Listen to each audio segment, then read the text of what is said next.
말씀 붙들고 승리하며 살아가는 저희들 되게 해 주옵소서. 예수님의 이름으로 기도드리옵나이다. 아멘.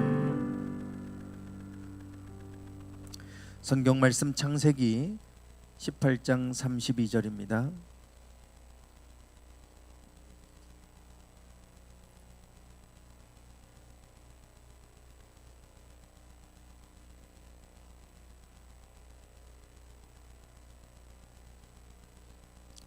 창세기 18장 32절 말씀입니다. 우리 같이 한 목소리로 읽겠습니다. 시작.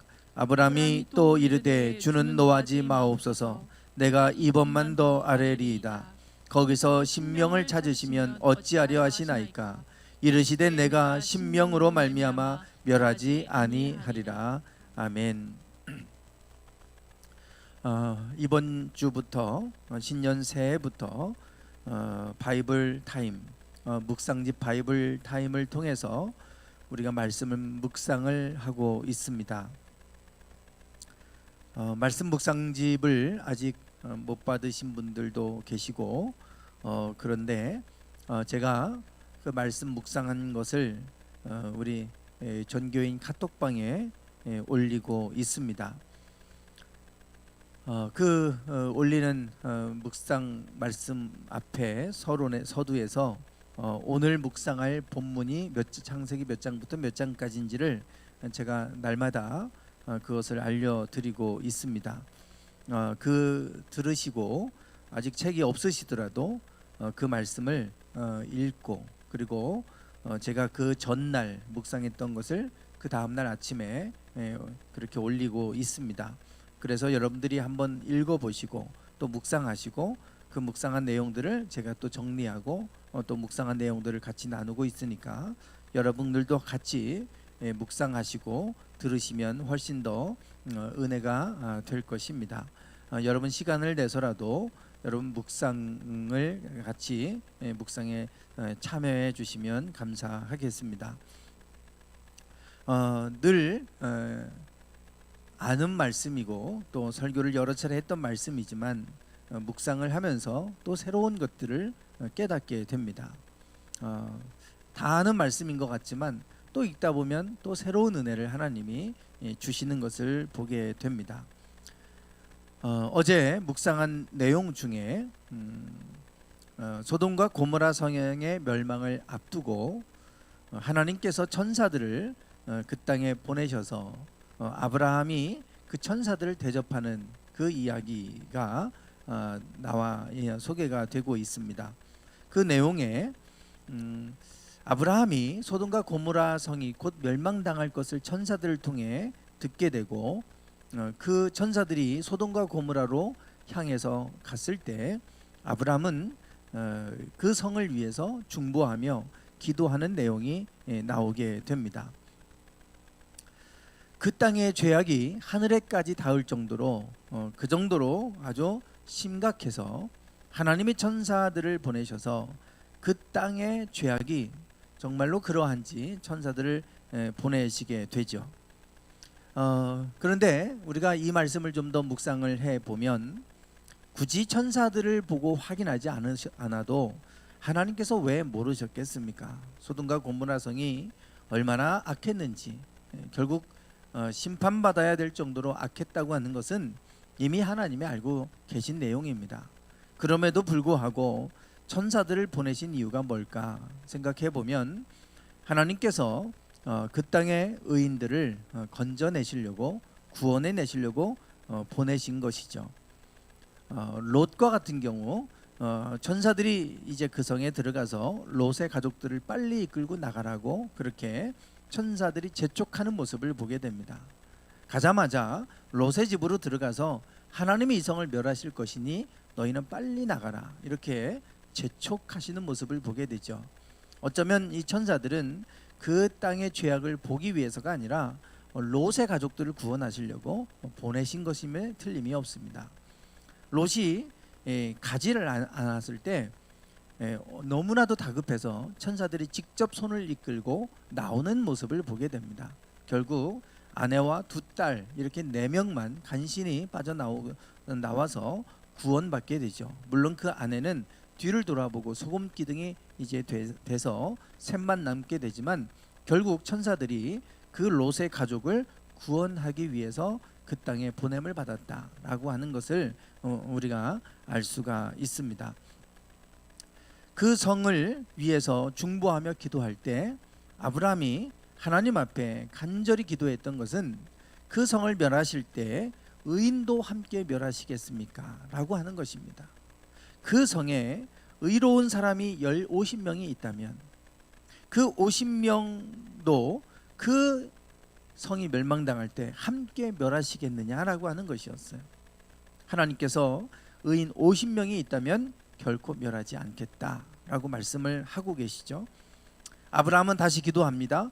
만일 45명이 있다면 그래도 멸하시겠습니까? 내가 그 45인으로 인하여 멸하지 않겠다. 만일 40명이 있다면 어떻게 하시겠습니까? 40명이 있어도 내가 멸하지 않겠다. 30명, 20명, 결국 10명까지 하나님께서 10명만 있어도 그 10명으로 말미암아 그 성을 멸하지 않겠다라고 약속해 주시는 것을 보게 됩니다. 그것이 오늘 읽은 지금 18장 32절의 말씀입니다. 10명, 10명으로 말미암아 멸하지 않겠다라고 하는 것이죠. 저는 이 장면에서 이 말씀을 묵상하면서 매우 특별한 것을 발견하게 됩니다. 지금까지는 인간의 죄악으로 심판을 받고 멸망당하는 모습들은 영화를 통해서도 많이 보고 여러 가지 많은 신화적인 이야기들 안에도 많이 나타납니다. 인간이 타락해서 인간의 죄악으로 노아의 홍수 때처럼 그렇게 심판받는 모습은 보게 됩니다. 그런데 어느 곳에서도 오늘 본문의 이야기처럼 소돔과 고모라 성의 이야기처럼 의인 10명이 없어서 멸망당했다라고 하는 이야기는 저는 처음 보게 됩니다. 어떤 이야기 안에도 이런 비슷한 이야기에도 의인 10명이 없어서 그 성이 멸망당했다는 말이 없어요. 너무나도 타락하고 또 멸망했다, 이런 식의 표현은 있지만 의인 몇 명이 없어서 멸망당했다, 이런 표현은 없습니다. 제가 아는 한, 제가 지금까지 본 그러한 이야기 안에는 그러한 내용을 보지를 못했던 것 같아요. 성경에서 그렇게 의인 10명만 있어도 멸하지 않겠다 그랬는데 의인 10명이 없어서 결국은 그 성은 멸망당하게 됩니다. 그러면 왜 굳이 그 성이 죄악으로 가득했기 때문에 멸망했다 그러면 되는데 의인 10명이 없음으로 인해서 그 성이 멸망당했다고 하는 이야기들을 성경은 왜 말하고 있고 그것을 기록을 해주고 있겠습니까? 의인 10명이 없을 정도로 타락했다, 죄악으로 가득했다라는 말과 비슷하겠죠. 하지만 그 의미는 조금 많이 다릅니다. 그냥 모든 사람들, 소돔과 고모라 땅에 살고 있는 모든 사람들이 악해서 하나님이 그 성을 멸했다 그렇게 하면 되겠지만 의인 10명이 없을 정도로 악했다, 이렇게 굳이 표현하는 이유는 사실은 의인의 거기에 방점이 찍혀 있는 겁니다. 의인 10명에 하나님은 의인 10명을 지금 찾고 있다고 하는 내용들을 여기에서 강조하고 있는 것이죠. 아무리 타락했어도 의인 10명만 있어도 하나님은 멸하지 않겠다라고 하는 의인 10명을 찾으시는 그 모습을 하나님이 찾고 계시다고 하는 것을 성경은 중요하게 그것을 말씀해 주고 있는 것입니다.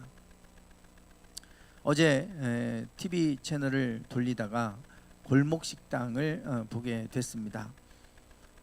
재방송인지는 제가 모르겠는데요. 백종원 씨가 이제 골목 상권을 살리기 위해서 지금 많은 노력들을 하고 있지 않습니까?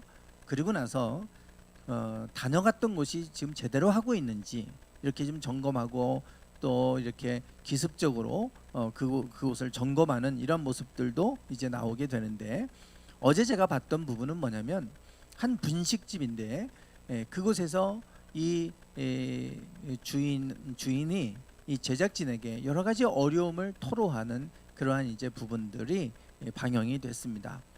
제작진이 그들의 고민과 또 그들의 아픔을 듣고 다시금 백종원 씨하고 그 제작진들이 이제 방문을 해서 그들의 고민을 풀어주는, 그들의 또 아픔을 상담해주고 또 격려해주는 이제 그런 모습이 나왔습니다.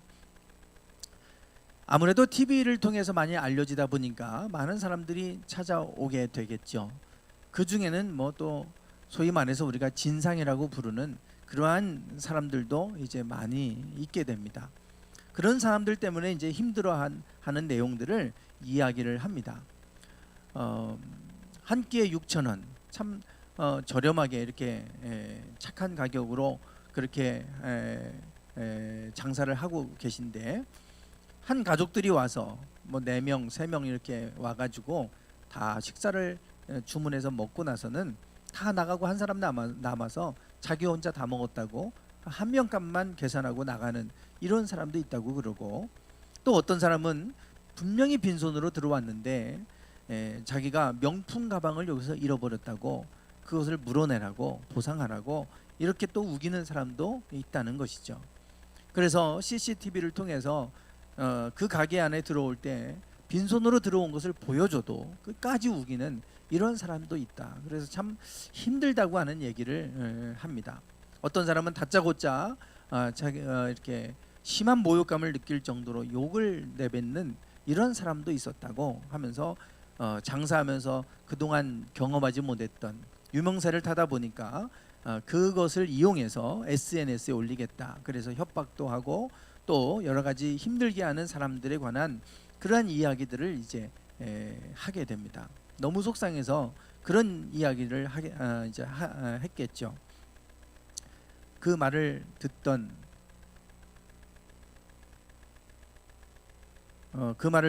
그 김성주 씨가 그 말을 듣다가 이렇게 얘기합니다.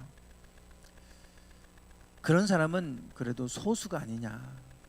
그랬을 때 맞다고, 오히려 많은 분들이 자기를 응원해주고 있다고, 많은 분들이 응원해주고 있노라, 이러한 이야기를 이제 하니까 백종원 씨도 그러면 그런 사람들을 보고 힘내시라 이렇게 격려하는 모습을 보게 되죠. 그래도 많은 사람들이 응원을 해주고 또 와서 맛있다고도 해주고 이렇게 해서 좋기는 한데, 그런 한두 사람이 마음에 이렇게 상처를 줘서 응어리로 남게 돼서 참 힘든 것 같다고 이런 이야기를 이렇게 했어요. 사실 이것이 우리의 모습입니다. 아무리 좋은 일이 많아도 힘들게 하는 한두 가지 때문에 그 좋았던 걸 다 잊어버리고, 그 한두 사람 때문에 우리가 마음에 못이 박히고 또 상처가 남아서 참 많은 아픔과 괴로움을 느끼게 되는 이러한 모습을 보게 되죠. 자신을 응원해주고 격려해주고 지지해주는 많은 사람들을 보면 될 텐데 사실 그게 안 돼요. 오히려 나를 힘들게 하는 한두 사람을 보고 힘들어하는 이러한 모습들이 사실 우리의 모습이지 않습니까? 그런데 하나님은 이 소돔과 고모라성의 모든 사람들이 너무나 악해서 하나님이 심판해야만 할 정도로 그렇게 타락해 있는 상황에서도 의로운 사람 10명만 있으면 내가 그들로 인해 그 성을 멸하지는 않겠다, 이렇게 말씀하고 계시죠. 지금 하나님은 이 타락한 많은 사람들을 보시는 게 아니라 그래도 타락하지 않은 의로운 사람 10명, 그 10명 때문에라도 나는 그 성을 멸하지 않겠다라고 지금 말씀을 하고 계십니다. 우리하고는 정반대이죠. 그 좋은 것이 많아도 좋지 않은 한두 가지 때문에 우리가 힘들어하지만 하나님은 모든 상황이 좋지 않고 아무리 악했어도 그 중에 의로운 사람 10명, 심지어는 1명, 2명일지라도 그 사람들을 통해서 하나님은 여전히 일하고 계시는 하나님이시라고 하는 것을 보게 됩니다. 왜 이 말씀을 하고 계실까? 그만큼 하나님에게 의로운 사람이 중요하다. 죄인도 많이 있어서 마음 아프시겠지만 그보다도 의로운 사람을 하나님은 소중히 여기고 계시고, 그러한 사람 10명만 있다면 그 큰 성읍 한 성읍도 하나님은 용서하시고 인내하시고 기다리신다라고 하는 것을 말해주고 있습니다. 그만큼 하나님 앞에 의인은 소중하다라고 하는 것입니다. 의인 10명. 그런데 이 소돔과 고모라 성은 의인 10명이 아니라 한 명이 없었습니다. 사실 롯이 구원받은 것, 롯의 가족이 구원받은 것도 그가 의로워서가 아니죠. 성경의 19장 29절에 뭐라고 말씀하냐면 하나님이 그 지역의 성을 멸하실 때 곧 롯이 거주하는 성을 엎으실 때에 하나님이 아브라함을 생각하사 롯을 그 엎으시는 중에서 내보내셨더라. 즉 롯을 구원하시는 것은 아브라함을 생각해서 롯을 구원하셨다, 이렇게 말씀을 하고 있습니다. 그러면 롯도 의로워서 구원을 받은 것도 아니고 그 성에는 의인이 하나도 없었다라고 하는 것을 우리가 알게 되죠. 아브라함을 생각해서 롯을 구원하셨는데 롯에게 속한 많은 사람들이 있었지만 어느 누구도 그 구원받지 못했고 롯의 가족들만, 그것도 롯과 두 딸 3명만 간신히 구원받아서 나오게 되는 모습을 볼 수가 있습니다. 그러면 하나님께서 그토록 찾으시는 의인은 어떤 사람일까? 도대체 의인이란 어떤 사람일까? 의인 10명만 있어도 그 성을 멸하지 않겠다고 하시는데 하나님이 찾으시는 의인은 도대체 어떤 사람일까요? 그렇게 중요하게 여기시는 의로운 사람, 의인에 대해서 우리가 좀 생각을 해야 될 텐데, 우리는 의인 그러면 도덕적으로 흠이 없는 사람을 생각을 하게 됩니다. 그것이 우리가 생각하는 의인의 개념이죠. 의인, 정말 도덕적으로 흠이 없는 사람이 의인이라면 이 세상에 의인은 하나도 없을 겁니다. 어떻게 100% 흠이 없이 의로운 모습으로 살아갈 수 있는 사람이 있겠어요? 아무도 없겠죠. 그런 의인이 없어서 이 땅이 멸망한 게 아닙니다. 하나님이 말씀하시는 의인의 개념, 의의 개념은 우리가 생각하는 것과는 다릅니다. 우리는 이 의의 개념을 좀 다시금 제대로 정립을 해야 될 필요가 있어요.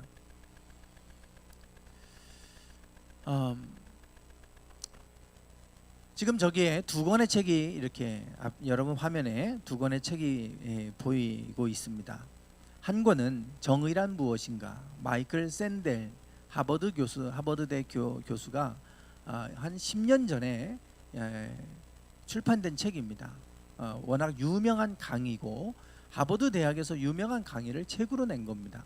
정의란 무엇인가? 우리가 생각하는 정의, 도대체 정의란 뭘까? 대개 정의 그러면 우리가 공정을 이야기합니다. 지금 우리가 공정 얘기하지 않습니까? 정의롭지 못하다 그러면 사람들은 분노합니다. 왜 분노할까요? 왜 정의롭지 못하면 불의하다 그러면 왜 사람들은 분노할까요? 요즘에 뭐 정인이라고 하는 어린아이가 양부모에 의해서 그렇게 이제 맞아서 결국은 숨지는 일이 있었고 그게 지금 시끄럽지 않습니까? 뭐 경찰서장이 뭐 직위 해제가 되었다는 그런 기사도 올라오는 것을 보게 되는데, 이것이 정의롭지 못하고 불의하다 싶으면 사람들은 분노합니다. 왜냐하면 우리 안에는 정의로워야 된다는 생각이 있는 거죠. 불의하면 안 된다는 생각이 우리에게 다 있어요. 어떤 동물이 정의를 생각하겠습니까? 오직 인간만 생각합니다. 동물들 세계 안에서 정의롭지 못해 그래서 분노하는 동물들이 있을까요? 호랑이와 사자같이 그런 생태계에서 최상 위층에 있는 이러한 동물들은 자기의 천적이 없으니까 뭐 마음껏 잡아먹어도 돼요. 그러나 초식 동물들은 풀 뜯고 살아야 돼요. 그냥 평화롭게 누구를 해치지도 않고 풀만 뜯고 먹고 살아가면 되는데 공격을 받고 도망다니고 피해야 돼요. 얼마나 이것이 정의롭지 못한 일입니까? 호랑이야 좋겠죠. 그렇지만 초식 동물들이 볼 때는 정의롭지 못해요. 그러나 그 동물들이 이거는 정의롭지 못하다고, 불의하다고, 분개하고 이 뭐 불의한 세상 그러고 자살하고 막 이러지 않잖아요. 오직 인간만이 정의로운 세상에 대해서 생각합니다. 정의를 이야기해요. 왜냐하면 하나님의 의가 우리에게 내재되어 있기 때문에 그래요. 그래서 우리도 하나님처럼 의로워야 된다는 생각이 우리에게 있어요. 문제는 우리가 의롭게 살 수 없다고 하는 게 문제입니다. 그래서 이 의에 대한 생각들을 다 가지고 사는데, 그러면 무엇이 정의냐는 거예요. 무엇이 정의냐? 사람들은 공정하게 이렇게 기회가 공정하게 주어지고 공평하게 분배가 되면 그게 정의로운 세상이다 라고 생각을 합니다. 그런데 최근에 나온 책이 있어요. 마이클 샌델 교수가 10년 만에 낸 책, 공정하다는 착각이라는 책입니다. 저도 이제 어제 주문해서 오늘 받아서 이렇게 좀 서론도 읽어보고 이렇게 했는데, 공정하다는 착각, 제목을 보시면 금방 아시겠죠. 공정하다고 우리가 생각하는 것 자체가 착각이라는 거예요. 이게 무슨 내용이냐면, 이분은 능력주의에 대한 얘기를 합니다. 우리가 능력에 맞게 내가 기회를 부여받고 살아간다면 그러면 그거는 공정한 것이다, 이렇게 생각한다는 거예요. 내가 능력이 많은 사람은 그만큼의 더 기회가 있고, 능력이 없는 사람은 그만큼의 기회가 안 생기잖아요. 그러면 우리는 그것은 공정한 거다. 그 사람은 능력이 있으니까. 그렇게 우리는 얘기한다는 겁니다. 내가 열심히 공부해서 서울대 나왔어요. 그래서 서울대 나와서 실력이 있으니까 좋은 기업에 취업하고 하는 것은 이건 불이하다고 생각하지 않는다는 거예요. 그게 공정이다, 그만큼 노력해서 얻은 결과다 라고 얘기한다는 겁니다. 그런데 이분의 말은 그게 아니라는 거예요. 무엇을 얘기하냐면, 그 밑에 보면 부제가 이렇게 달려 있어요. 그 설명이, 지금 서 있는 그 자리 정말 당신의 능력 때문인가? 운동 선수들도 요즘에는 엘리트 스포츠, 엘리트 선수 얘기합니다. 일찍부터 어릴 때부터 그렇게 레슨을 받거나 또 유학을 가거나 이런 사람들은 훌륭한 선수가 될 기회가 주어집니다. 어릴 때부터, 정말 능력이 탁월해서가 아니라 어릴 때부터 일찍부터 그런 교육을 받아서, 그래서 능력을 다른 사람보다 더 많은 능력을 갖게 되고, 그러다 보니 성공할 수 있는 기회를 훨씬 더 많이 갖게 되더라 이거예요.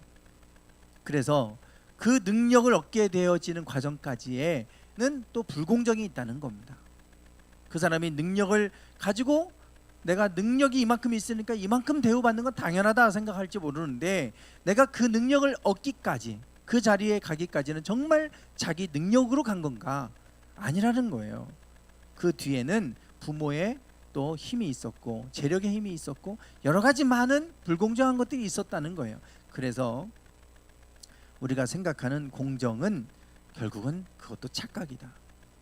진정한 공정 없다는 겁니다.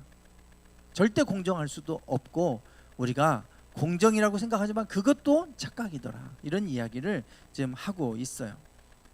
즉 우리가 이 땅에서 생각하는 정의, 공정, 이것은 이 땅에서 이루어질 수 없는 거예요. 심지어 마이클 샌델 교수는 정의란 무엇인가 라고 저렇게 제목을 붙이고도 본인도 정의를 내리지 않아요. 왜냐하면 이 의라고 하는 것이 무엇인지조차 정의를 내릴 수 없는 거예요. 뭐가 정의냐, 그것조차도 알 수 없어요. 그게 우리가 정의로워야 된다고 하는데 어떤 게 정의인지조차도 우리는 몰라요 지금. 이게 딜레마입니다. 우리의 딜레마예요. 이 땅에서 왜 이런 딜레마에 빠지냐면, 우리가 정의를 생각하지만 이 땅에서는 우리가 생각하는 이상적인 정의는 이루어질 수 없기 때문에 그렇습니다. 그래서 정의를 정의할 수도 없는 그러한 우리는 세상에서 살고 있고, 그것이 또 인간이 의롭게 살 수 없는 한계이기도 하죠. 그러면 이제 우리는 우리 생각의 틀을 바꿔야 돼요. 내가 정의롭다, 내가 공정하다라고 생각하는 것들이 이게 착각일 수 있겠구나. 그러면 무엇이 정의일까? 우리는 하나님이 말씀하시는 의, 정의에 대한 것이 성경에 분명히 기록되어 있어요. 성경에서 말하는 의가 뭐냐? 창세기 15장 5절과 6절입니다. 창세기 15장 6절, 5절 6절 앞에 있어요. 앞에 여러분 앞에 화면에 있습니다. 한번 같이 읽어보실까요? 시작. 그를 이끌고 밖으로 나가 이르시되 하늘을 우러러 무뼈를 셀 수 있나 보라. 또 그에게 이르시되 내 자손이 이와 같으리라. 아브라함이 여호와를 믿으니 여호와께서 이를 그의 의로 여기시고. 아멘. 여기에 의가 나와 있어요. 하나님이 이것을 그의 의로 여기셨다. 여기에 하나님의 의가 나타나 있습니다. 하나님의 의, 이것을 의로 여기셨다 그랬어요. 우리가 여기서 지금 주목해야 될 말씀은 하나님께서 이것을 그의 의로 여기셨다는 거예요. 즉 내가 의로워진 것이 아니라, 내가 의롭게 무엇을 해서 의로워진 게 아니라 하나님이 나를 의롭다고 여겨주셨다는 거예요. 그런데 그 무엇을 의로 여기셨습니까? 이를 그의 의로 여기셨다고 하는데 이것은 여호와를 믿으니예요. 아브라함이 여호와를 믿으니 이것을 의로 여기셨어요. 하나님 앞에 의는 뭐냐? 하나님을 믿는 것입니다. 그게 의예요. 의. 이게 의예요. 하나님의 의는 하나님을 믿는 겁니다. 자꾸만 우리는 어떤 행위적인 차원에서 의를 생각하니까 어떻게 해야 의롭다, 어떻게 하는 것이 정의다, 이런 생각을 가지고 있으니까 정의가 뭔지조차 우리는 규정하지 못해요. 어떻게 하는 게 정의입니까, 여러분? 공정하게 분배한다고 하는 게 정의다. 그러면 공정하게 분배하는 게 정말 정의인지 생각을 해보세요. 아닙니다. 가만히 북한처럼 사회주의, 공산주의처럼 똑같이 분배하면 그게 정의인가? 아니잖아요. 실패했잖아요. 사회주의 몰락했잖아요. 공산주의 실패했고. 똑같이 일을 하든 안 하든 똑같이 주니까 일 안 하잖아요. 일 안 하고 일 열심히 한 사람과 일 열심히 안 하고 게을리 있는 사람하고 똑같이 주는 게 그러면 그게 공정입니까? 아니잖아요. 오늘 우리는 우리의 의를, 정의를 자꾸 행위 중심으로 생각하니까 이 정의의 문제가 해결되지 않아요. 하나님의 의는 그게 아니에요. 하나님을 믿은 그것을 통해서 하나님이 의로 여겨주셨다, 이렇게 말씀합니다. 하나님의 의는 하나님의 믿음과 관련이 있습니다. 지금 이 말씀은 어떤 맥락에서 주고 계시냐면 창세기 15장 1절은 이렇게 시작됩니다. 이후에 여호와의 말씀이 환상 중에 아브라함에게 임하여 이르시되 아브라함아 두려워하지 말라. 나는 내 방패요 너의 지극히 큰 상급이니라. 이후에 하나님의 말씀이 아브라함에게 임해서 나는 너의 방패고 너의 지극히 큰 상급이다, 이렇게 말씀하시면서 임재하셨어요. 그랬을 때 지금 아브라함이 뭐라고 대답하냐면 아브라함이 이르되 이렇게 얘기합니다. 주 여호와여 무엇을 내게 주시려 하나이까? 나는 자식이 없사오니 나의 상속자는 이 다메섹 사람 엘리에셀이니이다. 아브라함이 또 이르되 주께서 내게 씨를 주지 아니하셨으니 내 집에서 길린 자가 내 상속자가 될 것이니이다, 이렇게 고백합니다. 나는 너의 큰 상급이라 그랬잖아요. 나는 너의 방패고 나는 너의 상급이다 그랬을 때 아브라함이 나한테 뭘 주시려고 그러세요, 하나님? 나에게 씨를 주신다고 했는데 이미 나에게는 씨가 없습니다. 자손이 없습니다. 자식이 없습니다. 그래서 이미 나의 마음속에는 나의 상속자를 결정해 놨습니다. 그 사람은 다메섹 사람, 내가 양아들 삼은 엘리에셀입니다. 이 사람이나 복을 주셔서 이 사람이 내 집에 이제 상속자가 될 거니까 이 엘리에셀이나 복 주세요, 이런 지금 말이에요. 참 많이 아브라함이 하나님의 약속의 말씀을 붙들고 가나안 땅에 왔는데 자손이 생기지 않으니, 그러니 이제 양아들 삼아서 자기의 자식을 삼고 그에게 상속자로 삼으려고 하는 모습을 보게 됩니다. 이 말씀 이전에 14장에 가면 어떤 얘기가 나오냐면 그 소돔과 고모라 땅에 이 메소포타미아 문명의 여러 왕들이, 연합군들이 쳐들어와서 롯이 사로잡혀가는 이야기가 나오죠. 그 소돔과 고모라 땅에 있는 모든 도시 국가들이 연합해서 대항해서 싸워봤지만 결국 패했습니다. 그리고 다 포로로 끌려가는 거예요. 그때 롯도 함께 끌려갑니다. 이때 아브라함이 그 소식을 듣고 자기가 길리운 사람, 자기가 훈련시킨 그 자신의 종들을 데리고 가서 그들과 싸우는 거예요. 그 훈련된 자 중에 318명을 이끌고 가서 쫓아가서 그들을 물리치고 그 왕들, 포로로 끌려갔던 사람들 다 다시금 데리고 돌아오게 됩니다. 있을 수 없는 기적이 일어났어요. 318명 가지고 그 메소포타미아 문명의 여러 왕들을 상대해서 이긴 거예요. 참 기적 같은 이야기입니다. 이 318명 안에 이 사람을 이끌어갔던 사람이 엘리에셀입니다. 그러니 이 사람에게 이런 318명을 잘 훈련시켜서 이런 거대한 전쟁에서 승리하게 할 정도로 이러한 비록 소수지만 정예부대를 만들어 놓은 엘리에셀이면 나의 상속자로 삼아서 모든 걸 물려줘도 이 부족을 잘 이끌어갈 수 있는 사람 아니겠어요? 이 아브라함은 그런 생각을 가지고 있었어요. 그러나 하나님은 아니다 그러는 거예요. 너의 몸에서 날짜가 내 씨가 될 것이다. 이랬을 때 아브라함이 이 말씀을 믿었다 이거예요. 이 말씀을 믿었어요. 하나님은 그것을 의로 여기셨다 그랬어요.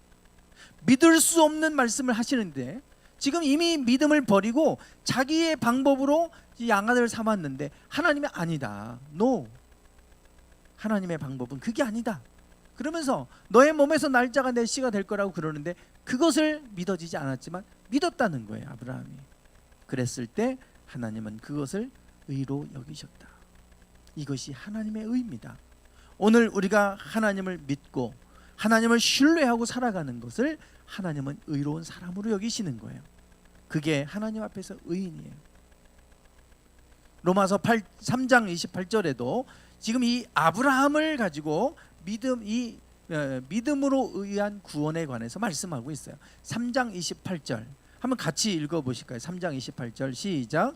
그러므로 사람이 의롭다 하심을 얻는 것은 율법의 행위에 있지 않고 믿음으로 되는 줄 우리가 인정하노라. 아멘. 사람이 의롭다 하심을 얻는 것은 뭐에 있지 않습니까? 율법의 행위에 있지 않다 그랬어요. 어떤 우리가 행위를 통해서 이루어지는 게 아니다.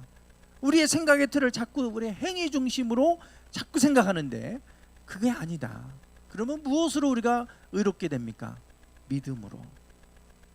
하나님을 믿는 그 믿음으로 우리가 의롭게 되는 거지 내가 무언가를 하는 행위를 통해서 의로워진다고 생각하지 말아라 이 말씀이에요. 왜냐하면 자꾸 사람들은 율법의 행위로 구원받는 줄 착각합니다. 자꾸 뭔가 내가 공정하게 해야 된다고 그것이 의로운 거라고 생각하지만 아니라고 그러잖아요. 그 착각이라고 그러잖아요. 우리가 어떤 행위로 의로워진다는 것은 착각입니다. 그건 교만이에요. 절대 그렇게 해서 우리가 의로워지지 않습니다. 의는 하나님을 믿는 것으로 인해서 우리가 의인이 되는 거예요. 저기에 보면 오르르이자가 있어요. 정의라고 할 때 저 의자를 쓰잖아요. 저 한자는 합성어입니다. 저 위에 양양자가 있고 그 밑에 나자가 있어요. 나 위에 머리 위에 양이 하나 있어요. 이게 무슨 말인지 아시겠죠?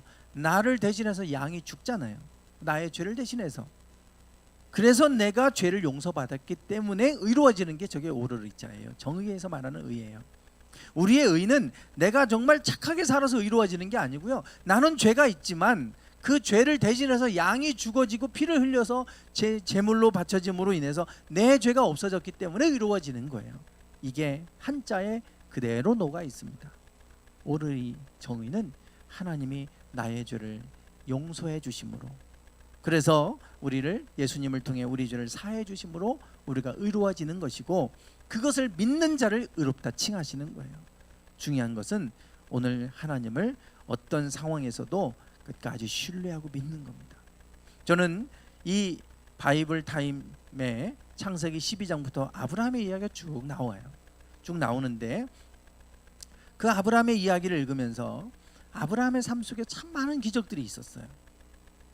하나님의 약속의 말씀을 붙들고 가나안 땅에 왔지만 기근이 왔잖아요.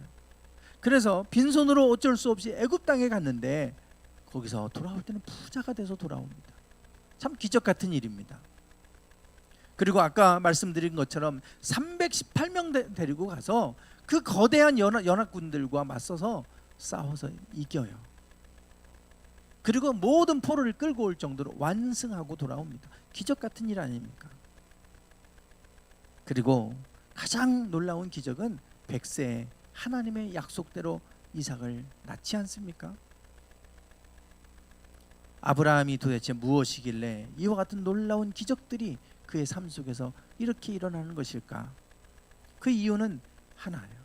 하나님이 함께 하셨다는 겁니다. 하나님이 함께 하신 것이 아니고는 이 기적들이 설명될 수가 없어요. 이해될 수도 없어요. 하나님이 함께 하신 거예요.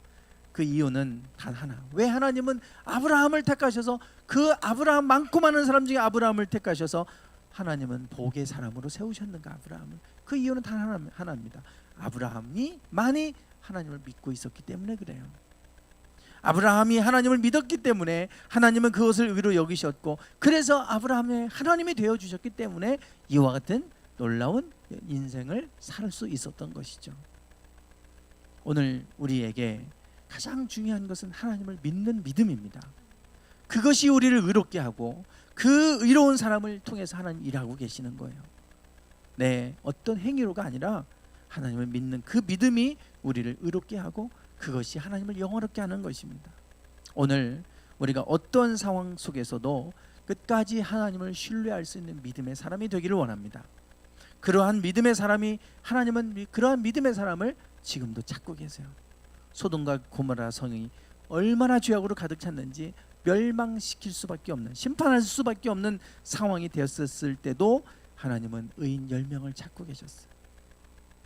어쩌면 하나도 없었던 그 성, 하나님은 지금도 이 땅이 멸망하고 어둠을 향해 가고 있는 이때에도 하나님은 의로운 사람들을 찾고 계십니다. 오늘 저와 여러분이 그러한 사람들이 되기 원합니다. 끝까지 하나님을 어떤 상황이 와도 신뢰하시고 그 약속을 믿고 나가시면 하나님은 반드시 약속하신 바를 이루시는 하나님이신 줄 믿습니다. 믿는 자를 통해서 일하시는 하나님, 지금도 10명으로 말미암아 내가 멸망하지 않으리라 이렇게 말씀하신 것처럼 지금도 하나님은 의로운 사람들, 믿음의 사람들을 찾고 계십니다. 오늘 우리가 그러한 사람들로 살아가기를 주님의